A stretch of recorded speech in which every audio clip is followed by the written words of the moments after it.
say to all the veterans out there, we're remembering what has happened with regard to your lives and honoring those that are no longer with us. So appreciate your service.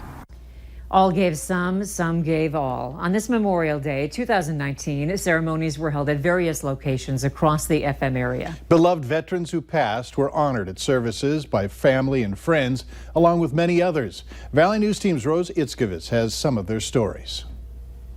Tom Anderson's been coming to Riverside Cemetery for the last decade.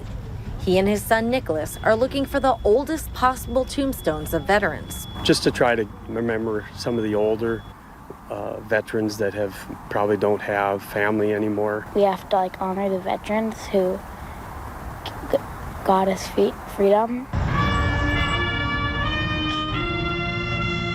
On this Memorial Day 2019, many came out to remember fallen friends, family, and comrades. I've got a brother and a father that are buried here at Riverside that were veterans as well.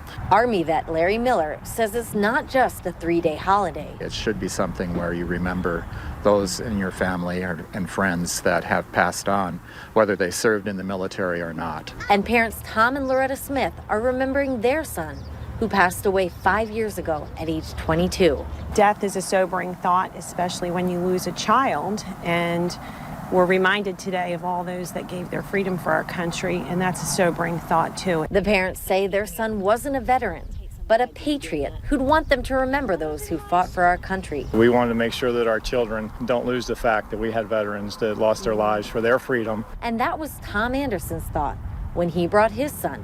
I think there's a lack of remembering and what's important and what got us to this point in the U.S. His son Nicholas visiting the oldest grave he could find. It was right over there with the flag, and he was from 1887.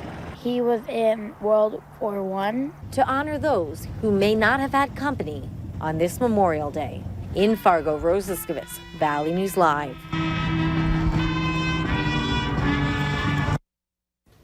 During today's ceremony, parents and educators were urged to teach kids more about veterans and freedom.